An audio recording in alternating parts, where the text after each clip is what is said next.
All right, guys, Pedro Paramo. At dawn, thick drops.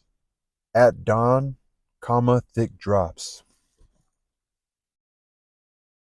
At dawn, thick drops of rain fell over the earth. They made a hollow sound as they hit against the soft, loose dirt of the furrows. A mockingbird flew just above the ground, howling as if imitating a child's lament. As the bird got farther away, it moaned as if weary, and when it was more distant still, where the horizon was beginning to open up, it let out a hiccup, then a good laugh, followed by another moan. Fulgo Sedano took notice of the fresh smell of earth and looked outside to watch as rain penetrated the furrows. His tiny eyes gleamed with delight. He took 3 deep breaths, savoring the sensation, and he smiled broadly, showing his teeth. Good Lord, he said, another great year. Then he added, fall, sweet rain, fall. And keep coming till you're exhausted, then head over that way. Remember that we've worked hard to turn the soil just for you, for your pleasure. And he chuckled. Returning from its flight around the fields, the mockingbird crossed in front of him and let out an anguished howl. The rain began spilling from the clouds with greater intensity until off in the distance, over where the sun had started to rise, the sky closed back up and the night that was beginning to recede seemed to return. The main gate at the Media Luna groaned as it swung open, soaked by the wet breeze. 2 men rode out, then 2 more, then another 2, until as many as 200 men on horseback had scattered across the rain-soaked fields. We need to drive the cattle from En Medio Ranch past what used to be the Estagua Ranch, and run the herd at the Estagua Ranch up to the Vilmayo Hills, ordered Fulgo Sedano as they headed out, and be quick about it, the rain's gonna hit us hard. He repeated the same instructions so many times that the last men to leave had only heard. From here to there, and from there even farther. Each man lifted a hand to his sombrero to signal he had understood.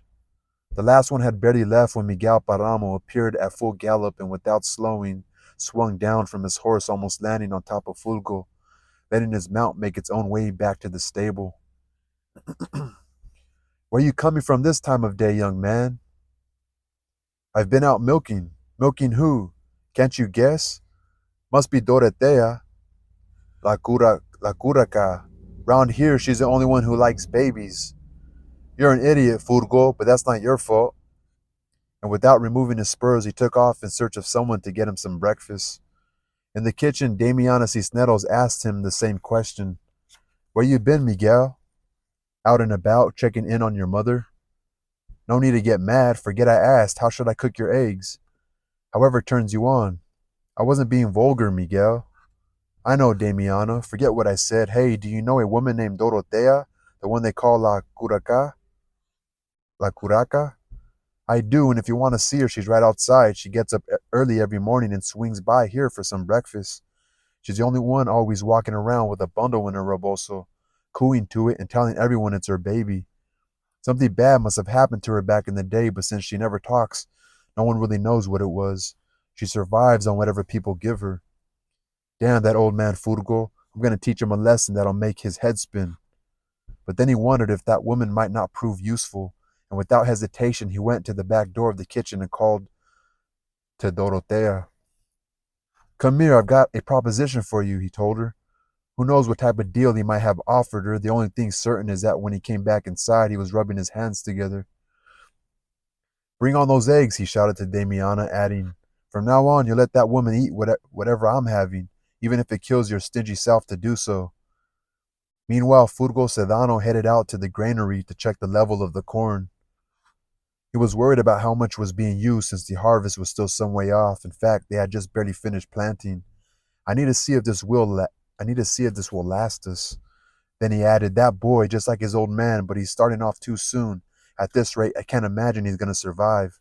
I forgot to tell him some people came by yesterday accusing him of having killed a man. If he keeps this up.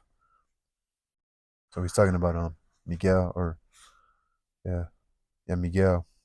He let out a deep breath and tried to imagine where the ranch hands would be headed by now, but he was distracted by Miguel Paramo's sorrel, which was rubbing its muzzle against the fence. He hasn't even taken its saddle off, he thought. He hasn't even taken its saddle off, he thought, nor will he. At least Don Pedro is more reliable and even has moments when he's calm. But he sure coodles at Miguel, or he sure coddles at Miguel like babies him. Yesterday, when I told him what his son had done, he responded, "Let's just tell people I'm the one responsible, Furgo. He couldn't have done it. He's not yet man enough to kill someone. To do something like that, he'd need balls this big." He held his hands up as if he were showing the size of a pumpkin. "Anything he does, put the blame on me. Miguel's gonna cause you a lot of headaches, Don Pedro. He likes getting into trouble. Give him some space. He's just a kid. How old is he now? Must be 17, right, Furgo?" "Could be. I remember when they brought him to us as a newborn. Seems like yesterday. But he's so violent and always in such a hurry. Sometimes it feels like he's racing against time. He's gonna lose that race, you'll see. He's still a baby, Furgo."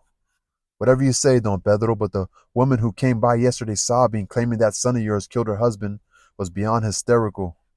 I know how to size up a person's grief, Don Pedro, and that woman was bursting at the seams with it. I offered her 50 hectoliters of corn if she'd forget the whole thing, but she wouldn't take it. So I promised her we'd settle the matter some other way. She still wasn't satisfied. Who were those people? People I don't know. Then don't worry about it, Furgo. Those people don't exist." He made it to the granary and felt the warmth of the corn. He grabbed a handful to make sure weevils hadn't gotten into it. Some sort of rodent, I guess. He measured the height. "This'll do," he said. "As soon as the grass starts growing, we won't have to keep giving corn to the livestock. There's more than enough." On the way back, he looked up at the sky full of clouds. "We'll have rain for a good while yet," and he forgot about everything else.